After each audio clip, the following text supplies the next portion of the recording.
আজকে সকাল থেকেই আকাশটা যেন দেখে মনে হচ্ছে দুর্গাপূজা দুর্গাপূজা। তো দুর্গাপূজা তো এসেই গেছে, তাই না বলো? আর আর হাতে গোনা বেশ কয়েকটা দিন। তো তারও আগে সুপ্রভাত আমার প্রিয় বন্ধুরা, তোমরা সবাই কেমন আছো? আমিও খুব ভালো আছি। আমি পূজা। আমার আরও একটা নতুন ভিডিওতে তোমাদের অনেক স্বাগত আর অনেক ভালোবাসা। আমার অনেক নতুন নতুন বন্ধু রয়েছে, তো যারা আমার ঘর বাড়িগুলো ফের আর একবার দেখতে চাইছো। তোমরা অনেকেই বলছো দিদিভাই আরও একবার নতুন করে একটা হোম ট্যুর দাও। তো হোম ট্যুর তো আমি অবশ্যই দেবো, তোমাদের রিকোয়েস্ট অবশ্যই আমি রাখবো। তবে এখন নয়, আমাদের এই যে শীত আসছে, শীতকালের সময় আমাদের বাড়ির বেশ একটু কাজ হবে। তো পুরো কাজ কমপ্লিট হওয়ার পরে আমি একদম ফাইনালি একটা সুন্দর হোম ট্যুর তোমাদের সঙ্গে অবশ্যই শেয়ার করব। তো এই কটা দিন একটু ওয়েট করে যাও, না কি বলো? তো তার যাই হোক গে যাক, দেখতেই পেলে সকালে ঘুম থেকে উঠেছি, সূর্যি মামা উঠেই একদম জানালায় কড়া নাড়ছে যে উঠে পড়ো উঠে পড়ো। তো যাই হোক, এদিকে দেখো সোফা আসে সব গুছানো রয়েছে, আগের দিন কি সব গুছিয়ে আমি শুয়েছি। আর এই জানালা দিয়ে পুরো আমার মেয়ের বেডে একদম রোদ চলে আসে, জানো। এত গরম, সব থেকে আমাদের বাড়ির মধ্যে মানে যে ঘরটা গরম হয় সেটা হলো আমার মেয়ের ঘরটা। ভীষণ গরম, কারণ সকাল থেকে পুরো রোদ। হ্যাঁ, এই রকম একটা ব্যাপার। তো যাই হোক, মেয়েটাও সকাল সকাল উঠে গেছে ওইদিকে, আর আমি মিড থেকে আজকে লাস্টে উঠেছি, কারণ শরীরটা তো আমার একদম ভালো নেই। সবাই শরৎকাল পড়ে গেছে, তো সবাই কেনাকাটি শুরু করে দিয়েছো, কিন্তু আমার এবছর কোনো রকম কোনো কিছু কেনাকাটি বা কিছু আমি বোধহয় করতে পারবো না, কারণ আমার শরীর খুব খারাপ। এর আগের দিনকে ভিডিওতে তোমরা দেখেইছো যে আমি ইউএসজি করতে গেছিলাম, ইউএসজি রিপোর্ট দিয়েছে। তো ইউএসজি রিপোর্টের মানে কি হয়েছে সেটা তোমাদের সঙ্গে এখনও শেয়ার করা হয়নি, তাই না বলো? তো আজকে ভিডিওতে তোমাদের সঙ্গে অবশ্যই শেয়ার করব, তো তোমরা সাথে থাকো, সবটাই তোমরা দেখতে পাবে। অনেক দিন পরে তোমাদের সাথে মন খুলে আমি গল্প করছি, কি যে ভালো লাগছে না, কি বলবো। মানে ঠিকঠাক করে আজকে একটা সুন্দর করে মানে আমার মনের মতো করে তোমাদের সাথে আজকে ব্লগ শেয়ার করতে পারছি। আর তো যাই হোক, এদিকে সকালবেলা অনেক কটা জামা কাপড় ছিল, সেগুলো সব ধুয়ে দেব। তো সকালবেলা বললাম না, বেশ সুন্দর ঝলমলে আকাশ, কিন্তু একটু পরেই একদম পুরো মেঘ করে ঝমঝমিয়ে বৃষ্টি। আশ্বিন মাসটা কিন্তু এরকমই হয় বলো, কখন মেঘ কখন বৃষ্টি কোনো ঠিক নেই। আর দুর্গাপূজা মানেই তো নিম্নচাপ, কোনো বছর শুনি না যে নিম্নচাপ নয় এবছর দুর্গাপুজো শুকনো যাবে। এরকম কোনো দিন হয়েছে বলো তো দুর্গাপুজোয় বৃষ্টি হবে না? এটা হতে পারে কখনো নাকি? আমার তো মন বলে না, মানে দুর্গাপূজায় বৃষ্টি হবে না যেন কেমন কেমন একটা লাগে, তাই না? তো যাই হোক, এদিকে চলে এসেছি ঘাটে। বেশ কয়েকটা জামা কাপড় ছিল, তো সেইগুলোই ভিজিয়ে নেব। আর এদিকে দেখো ব্রাইটনেসটা কেমন কমে যাচ্ছে না, আমার মেয়ে ভিডিও করছে জানো, আর বলছে কি মাম্মাম কেমন কালো কালো লাগছে, ঘোলা ঘোলা লাগছে। তো এরপরে ওইদিকে জামা কাপড়গুলো কাচাকুচি করে চলে এসেছি। ব্রাশ করতে এখনও পর্যন্ত ব্রাশ করিনি। তো আর কি বলবো, মন শরীর দুটোই খারাপ, বুঝলে তো? শরীর না ভালো থাকলে মন একদম খারাপ। তবুও কি বলো তো, আমার ভিডিও দিতে হবে, ভিডিওটা কন্টিনিউ করতে হবে। কি করব, কিছু করার নেই। তোমরা একটু পাশে থেকো, পূজাকে একটু এগিয়ে যেতে সাহায্য করো, এতটুকুই তোমাদেরকে বলা। তারপরে এমন কয়েকটা ভিউয়ার্স আছো যারা মানে আমার প্রতিদিন রেগুলার ভিডিও দেখো, তারা মানে ভিডিও না দিলে ঠিকঠাক টাইমে বারবার বলো দিদিভাই কেন ঠিক টাইমে ভিডিও দিচ্ছ না। তো তোমাদেরকে বলি, আমি এবার থেকে প্রতিদিন কিন্তু বিকেল 5টাতেই ভিডিও দেবো, ঠিক আছে? আর ওই সকাল টাইমে ভিডিও দেবো না, কারণ একটু তাড়াই থাকি, সকাল টাইমে না খুব ব্যস্ত থাকি, বুঝলে তো? তো সকালের ভিডিওটা আমি বিকেল 5টাতে দেখবো, যারা 10টা মানে 5টাতে দেবো। যারা 10টার দিকে ভিডিও দেখো ওই ভিডিওটাই 10টাতেই দেখো, তা কি আছে? কি করব বলো, নিজের শরীরও ভালো লাগে না, তারপরে এদিকে এত কাজ করতে হয়, সংসারের কাজকর্ম রয়েছে, কি করব বলো? কিছু করার নেই গো বন্ধুরা, একটু পাশে থেকো, শুধু এতটুকুই বলার। কি বলো তো, আমি দুপুরের পর থেকে তো একটু ফ্রি থাকি, এই সময় একটু ফোনের যাবতীয় কাজগুলো করতে পারবো সুন্দর করে, তোমাদেরকে একটা সুন্দর ভিডিও প্রেজেন্টেশন দিতে পারবো। তো এতটুকুই, প্লিজ তোমরা একটু কষ্ট করে বিকেলের দিকে ভিডিও দেখো, কেমন? তাহলে আমিও খুব খুশি হব আর তোমরাও খুব খুশি হবে। আমি ভিডিও দেবো সুন্দর সুন্দর। তো যাই হোক, এদিকে দেখো এই যে মুখটাও ধুয়ে নিচ্ছি, মেয়েটাকেও মুখ ধুয়ে দিয়েছি আগে, ওকে মুখ ধুইয়ে এবার কমপ্লেন আর কি করে দেব।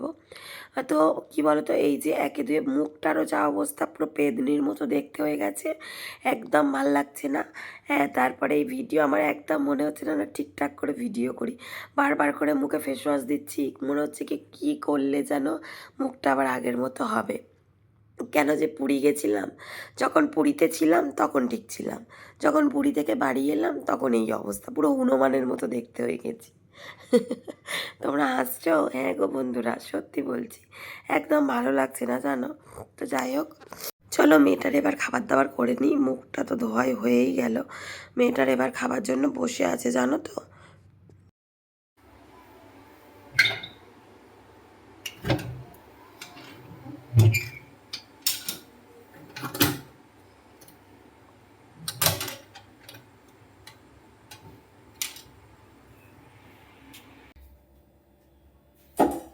তো এই যে রান্নাঘরে চলে এলাম, এখন মেয়ের জন্য করে দেবো একটু কমপ্লেন। আজকে বুধবার আর এখন ঘড়ির কাটে বাজে ওই 7:30। তো সকালবেলা একটু আগে উঠলাম, তাড়াতাড়ি উঠিনি, এই 6টা নাগাদ উঠেছি, উঠে ব্রাশ করলাম, ফ্রেশ হলাম, এখন মেয়েকে খাওয়াবো, খাইয়ে ওকে পাঠাবো পড়তে। তারপরে আমি নিজে চা খাবো, মানে আমি আমার হাজবেন্ড চা খাবো, তারপরে বাসি কাজকর্মে হাত দেবো। যেহেতু আজকে ছুটি আছে, কোনো চাপ নেই, মেয়েটা তো আজকে ছুটি। আজকে কি করম পূজা রয়েছে জানি না, করম পূজাটা কি, মেয়েটা এসে বলছে মামা স্কুল ছুটি আছে, করম পূজা। কি করম পূজা বাবা জানি না, পূজাটা কাদের হয় সেটাও জানি না। তো যাই হোক,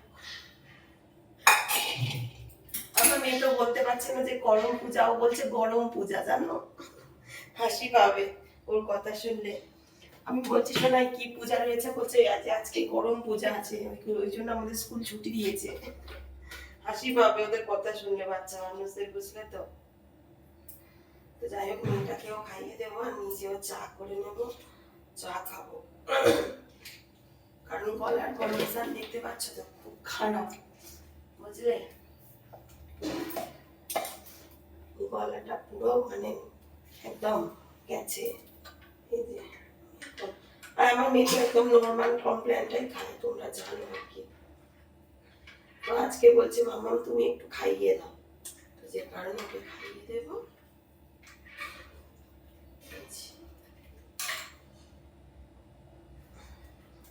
তো চলো চাটা বানিয়ে নিই, তারপর তোমাদের সামনে আসছি।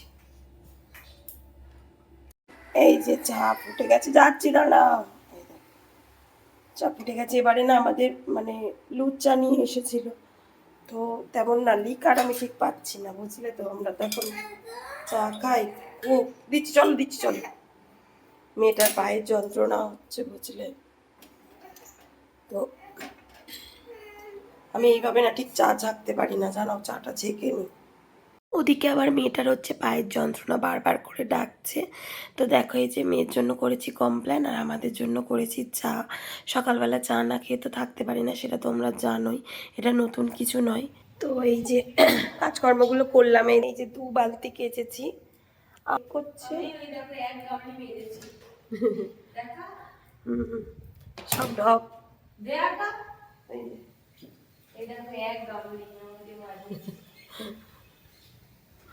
বসে আছে। আর এগুলো না মাঝে মাঝে মেঘ করছে, আবার মাঝে মাঝে রোদ হচ্ছে, তো কি করবো। তবে যাই হোক, চলো ছাদে দেবো, ছাদে দেবো, তবে ঝুলন বারান্দাতে দেবো, ঠিক আছে। দেবো না কারণ ওই 30 বার না উপরে উঠতে, ওই 3 তলায় খুব ধরপড় করে, যেন কষ্ট হয়ে যায় বুঝলে। যাই হোক, ঝুলন বারান্দাতেই দিয়ে দিই।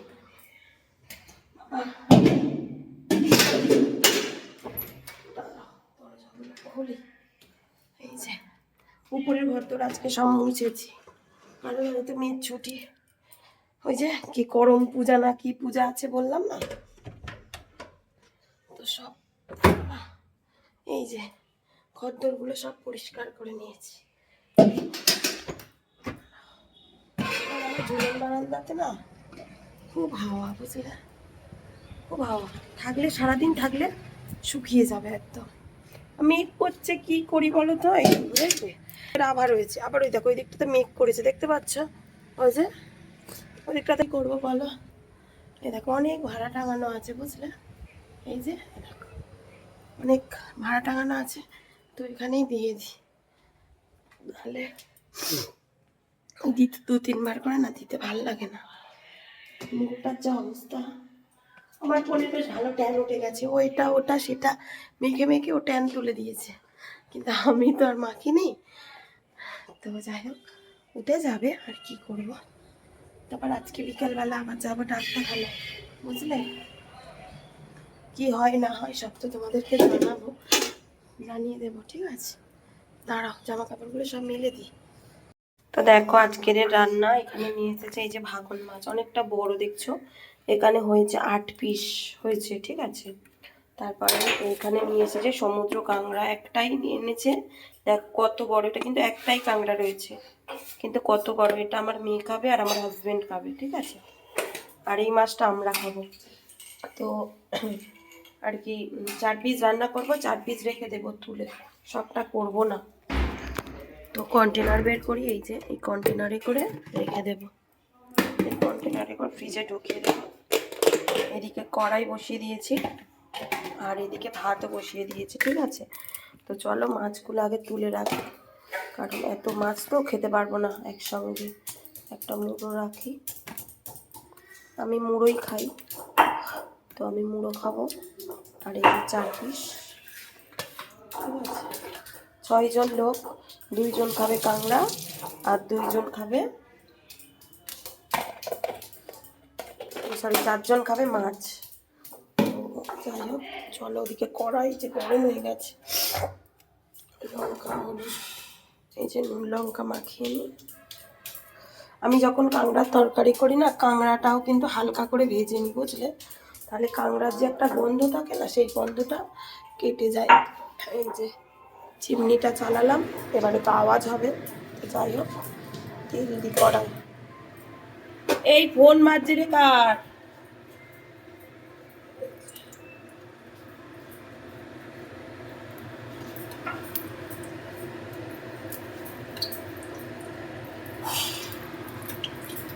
মাছ ভাজবো এখন, তেলটা একটু গরম হোক।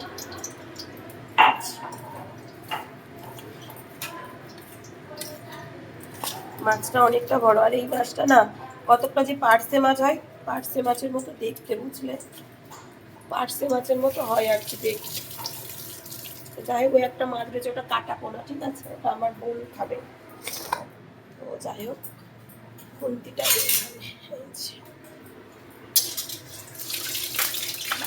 জল ছিল ফুটছে,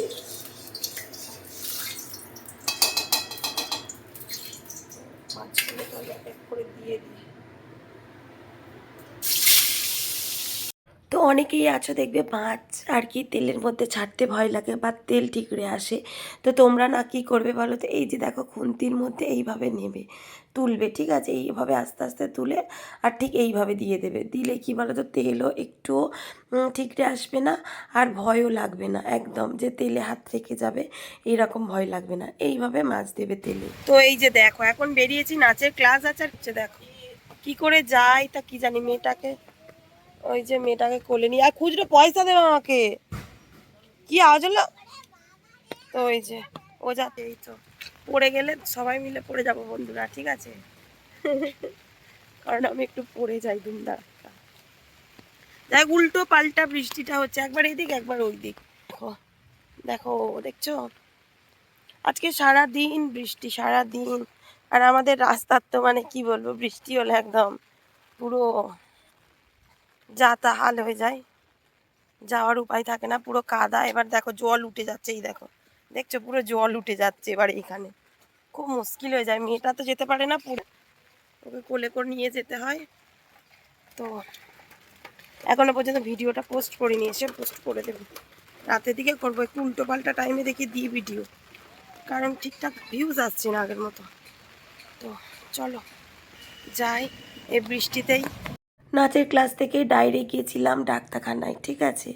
তো সেখানে গিয়ে কি বলবো বন্ধুরা, নানা রকম পরীক্ষা টরীক্ষা করিয়েছে, আমার একদম ভাল লাগছিল না, এসে চুপ করে বসেছিলাম। হ্যাঁ, ইসিজি আরও কত কি ফটো করিয়েছে জানো। তো কি হলো বলো তো আমার শরীরটা, মানে কি বলবো। তো যাই হোক, প্রথমে বলেছিলাম খাবো না, তারপরে এই যে হাজব্যান্ড অনেক জোর করে বলে কি একটু একটু রুটি খেয়ে নাও বলে, এই যে একটা রুটি আর এই যে মোচা করেছিল, তো সেই মোচা আর ঘন্ট আর একটাই রুটি খাচ্ছি। একদম খাওয়ার ইচ্ছা নেই, সত্যি বলছি। খাওয়া ঘুম সব যেন চোখে থেকে চলে গেছে জানো তো, এত মন খারাপ যে কারণে। আর এদিকে দেখো মেয়েটাও ঘুমিয়ে গেছে। আজকে ভাবছি কি উপরে ঘরে আর যাবো না, নিচেতেই শুয়ে পড়বো, ভালো লাগছে না আর উপরে যেতে। এই এত কাজকর্ম আর ভাল লাগে না করতে। নিজের শরীর ভালো থাকলে সব ভালো লাগে জানো। শরীর যদি না ভালো না লাগে না, তাহলে কিচ্ছু ভালো লাগে না, সত্যি বলছি জানো। দিন সকালবেলা আমি আউটরোটা তোমাদেরকে দিচ্ছি, ঠিক আছে। কি হয়েছে না হয়েছে সেটা তোমাদেরকে বলি, এখনো পর্যন্ত তো বলা হয়নি। তো ওই জন্য বোনের কাছে এসেছি, বোন আর আমি দুজন মিলে বলবো আমার কি হয়েছে। এখানে তো মানে সেন্ট বেরিয়েছে রে, কি রান্না করছে আমার বোন। আর আজকে সকাল থেকে এখনো ভিডিও স্টার্ট করিনি, আজকে বিকেল থেকে ভিডিও স্টার্ট করব। মানে নেক্সট দিন তোমরা যে ভিডিওটা পাবে বিকেল থেকে পাবে, বিকেল থেকে স্টার্ট করবো। প্রতিদিন সকাল থেকেও বা কি দেখবে, আজকে সকালে চা খাইনি, সকাল থেকে স্টার্ট করিনি। চা যখন খাবো তখন থেকেই ভিডিও স্টার্ট করব, বুঝলে। তো যাই হোক, কী হয়েছে তোমাদেরকে বলি। ওই যে আমার বোন আছে, আমার বোন দেখো কত ফর্সা হয়ে গেছে, দেখো দেখো। আর আমি দেখো কালোই হয়ে আছে। আমি কালকে ফেসিয়াল করিয়েছিলাম, ওই জন্য ওর শরীর খারাপ বলেও করাতে পারিনি, কারণ ডাক্তারখানায় গিয়েছিল। অনেক এত পাথর জমিয়েছে গায়ে। তোমাদের ঘরে কাদের ঘরে পাথর বসাবে বলো? ও হচ্ছে দেবে ফিতে, ঠিক আছে। কে কে বসাবে বলো? টাইলস কিন্তু না, পাথর, মার্বেল। তো কি হয়েছে বলে দেয়। ওর গল ব্লাডারে স্টোন পড়েছে, এই সামনে মঙ্গলবার হচ্ছে অপারেশন হবে, মাইক্রো সার্জারি হবে। তো তোমরা সবাই প্রার্থনা করো তোমার দিদি ভাইদের জন্য, যাতে ভালোভাবে সুস্থ হয়ে যায় আর ভালোভাবে অপারেশনটা হয়ে যায়, এটুকুই বলবো। তো শুনতেই পেলে আমার কি হয়েছে, গল ব্লাডারে স্টোন পড়েছে, সামনের মঙ্গলবার ওটি আছে আমার, ঠিক আছে। অনেক দিন থেকে পেটে ব্যথা পেটে ব্যথা পেটে ব্যথা। তো যাই হোক, অপারেশনটা হয়েই নি, যা কপালে আছে তাই হবে। তো যাই হোক বন্ধুরা, চলো আজকে ভিডিওটা এই পর্যন্ত, আবার দেখা হচ্ছে নেক্সট ভিডিওতে। ভালো থাকবে, সুস্থ থাকবে, টাটা সবাই।